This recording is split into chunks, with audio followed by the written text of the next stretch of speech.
दोस्तों नमस्कार।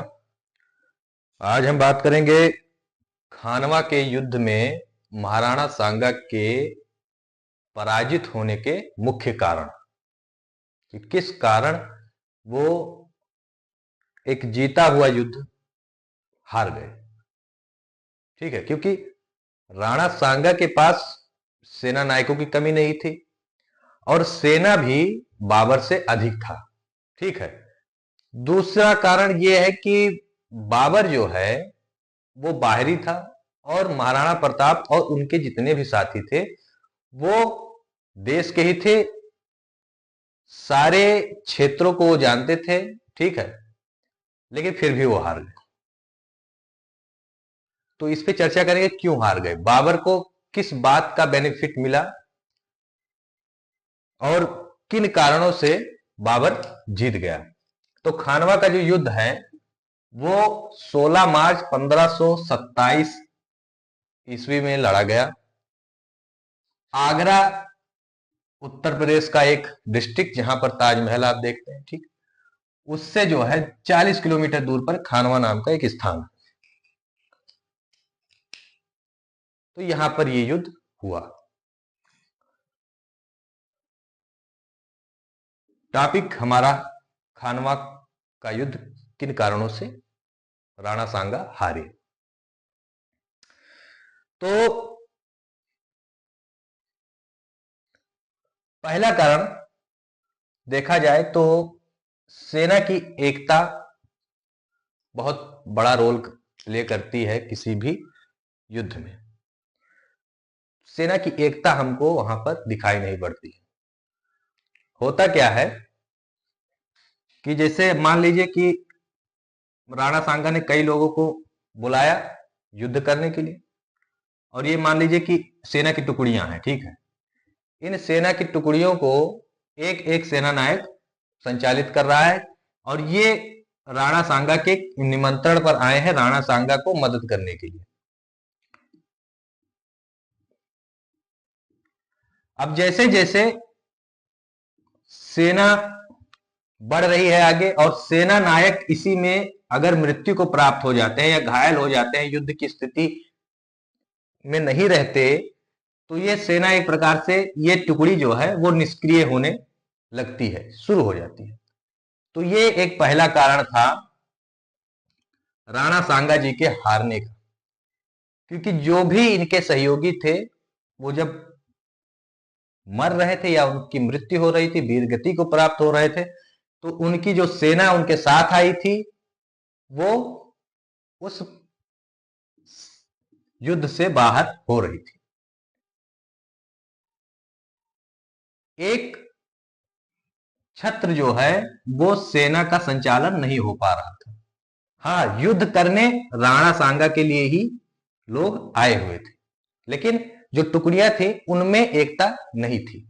ठीक है, इस दल का जो भी सेना नायक है वो इस दल के लोगों को नेतृत्व नहीं दे सकता था, क्योंकि ये लोग उतना मतलब इस सेना को जो भी निर्देश दिया जाता वो इस सैनिक नेतृत्व करने वाले सेनापति को ही मानते। ठीक है, एक प्रकार से आप समझ गए होंगे जो मैं कहना चाहता हूं। तो ये एक एकता का अभाव था यहाँ पर, जबकि बाबर की जो सेना थी उसमें एकता का अभाव नहीं था।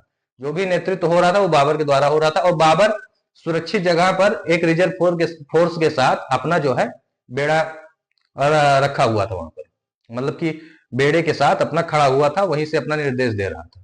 जबकि राणा सांगा स्वयं मैदान में नेतृत्व कर रहे थे और जो उनके साथी थे वो भी उनके साथ खड़े होकर नेतृत्व कर रहे थे। तो उनका क्षतिग्रस्त होना या उनको चोट लगना या उनकी मृत्यु होना तो स्वाभाविक बात है, और मृत्यु होते ही जो है सेना जो है जो उनके साथ आई हुई थी, जो उनके साथ टुकड़ी आई थी, वो निष्क्रिय हो जाती थी। तो पहला कारण तो ये था।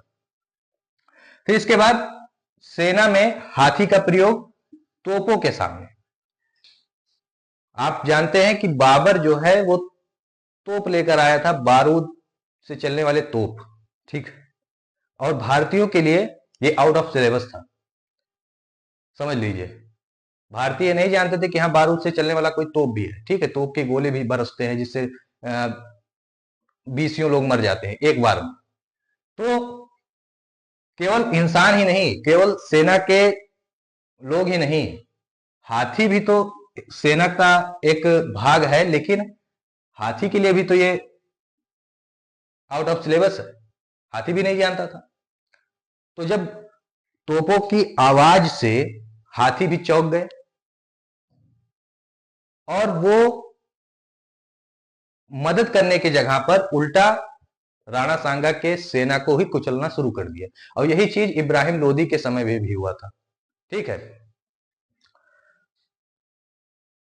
तो यहां पर दूसरा कारण भी आपने जान लिया कि हाथी फायदे की जगह नुकसान करना शुरू कर देता है तोपों की वजह से। फिर तोप तोप का प्रयोग सबसे बड़ा कारण था।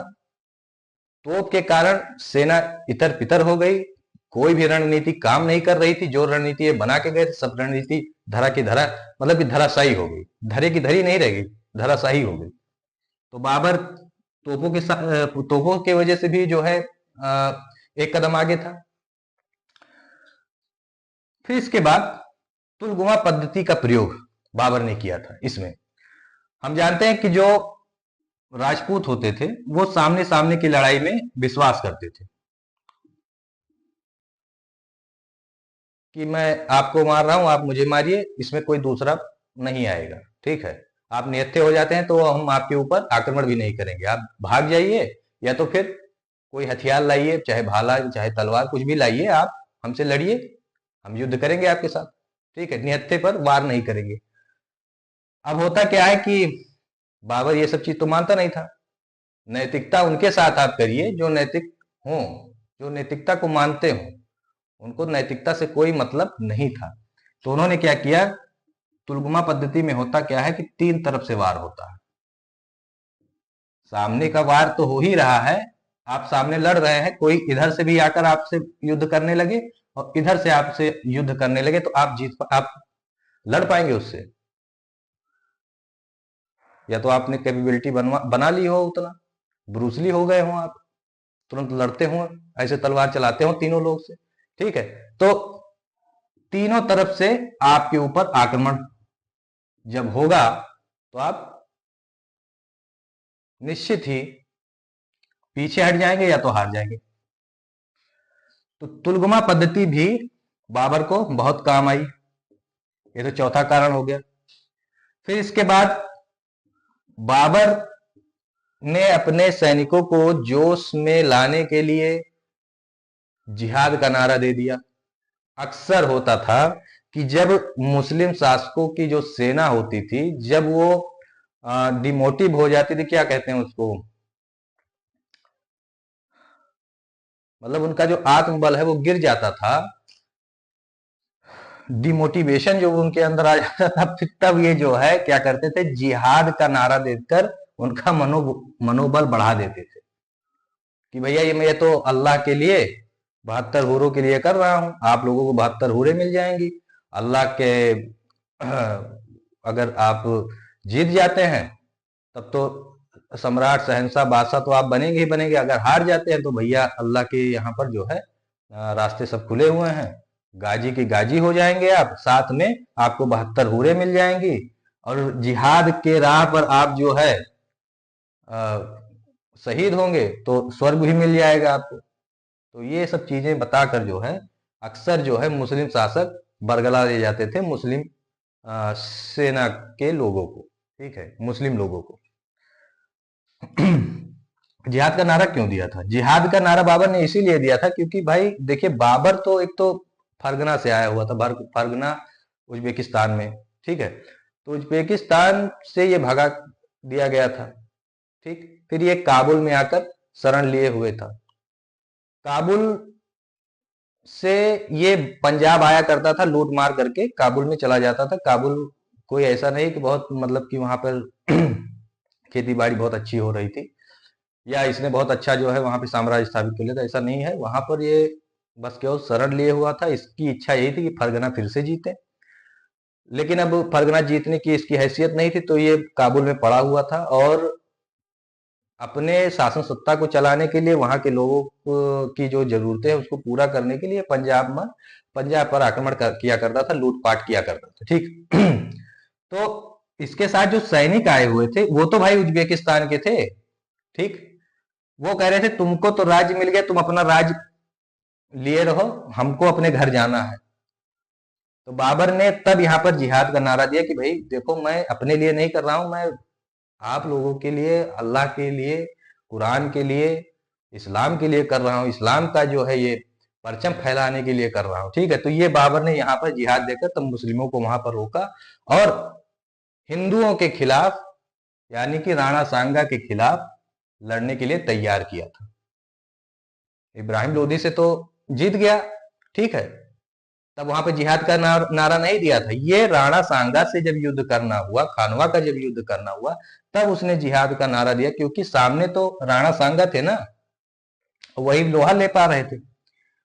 बाबर को राणा सांगा ने बयाना के युद्ध में हरा दिया था। एक चीज आप ये भी समझिए, बाबर एक बार हार भी चुका था और बाबर की सेना को दौड़ाकर राणा सांगा को नष्ट कर देना चाहिए था। वहीं पर उनकी सबसे बड़ी गलती हुई कि जो बची कुची शक्ति थी बाबर की, उसी दिन समाप्त हो जाती, बयाना के युद्ध के समय ही समाप्त हो जाती। तो बाबर दोबारा खानवा के युद्ध में तैयार होकर आ ही नहीं पाता, उसको समय मिल गया, तैयारी करने का समय मिल गया, रणनीति तैयार करने का समय मिल गया, अपने जो भी सैनिक थे उनको इकट्ठा करने के लिए समय मिल गया, सैनिकों के चिकित्सा के लिए समय मिल गया, बहुत कुछ मिल गया उसको, ठीक है।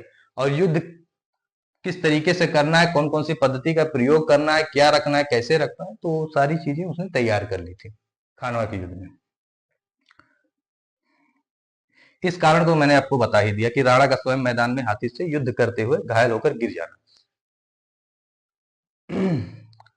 सैनिकों का मनोबल राजा के ऊपर बहुत ही डिपेंड करता है। अगर राजा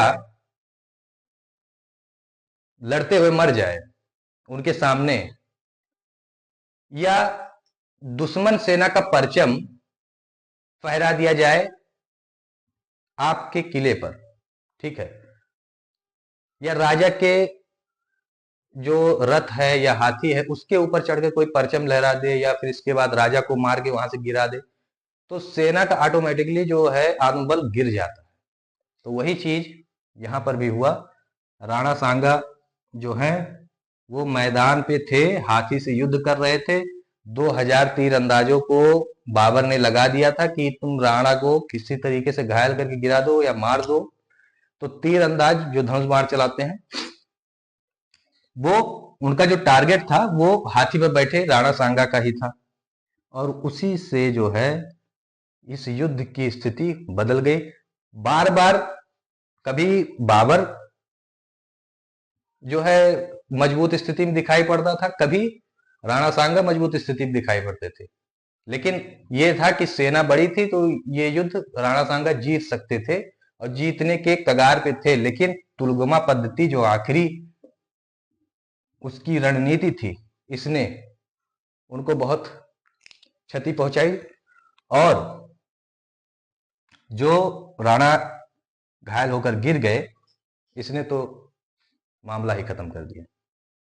सेना में अफरा तफरी मच गई, किसी तरीके से फिर से कंट्रोल किया गया, लेकिन तब तक हाथ, मतलब कि जो बात थी वो हाथ से निकल गई थी, ठीक है। राणा को वहां से ले जाया गया दौसा शायद, ठीक है, बसवा के पास, वहां पर उनको होश होश आया। तो ये कारण था खानवा के युद्ध का परिणाम जो है वो हार में बदलने का, ये जो मुख्य कारण है राणा सांगा के। आगे जो है मैं किसी अन्य विषय पर चर्चा करूंगा, ठीक है। तब तक के लिए जय हिंद, वंदे मातरम, भारत माता की जय। और बता दूं कि राणा सांगा देशभक्त थे और देशभक्त के नाम की जो लिस्ट बनेगी ना, उस पे शीर्ष पर ही रहेंगे। और मैं जानता हूं कि किस लिए ये सारा जो है इस समय जो है सिनेरियो जो चल रहा है वो केवल और केवल राजनीति के लिए किया जा रहा है। अखिलेश यादव और राम जी जो सुमन हैं, जिन्होंने ये बयान किया है, आपको समझना होगा कि दलितों के वोटों को ये किस तरीके से अपने पार्टी में ले लें, इस इन सब कारणों से इन्होंने ये सारी चीजें रची हैं और कोई कारण नहीं है। ठीक है जी, जय हिंद।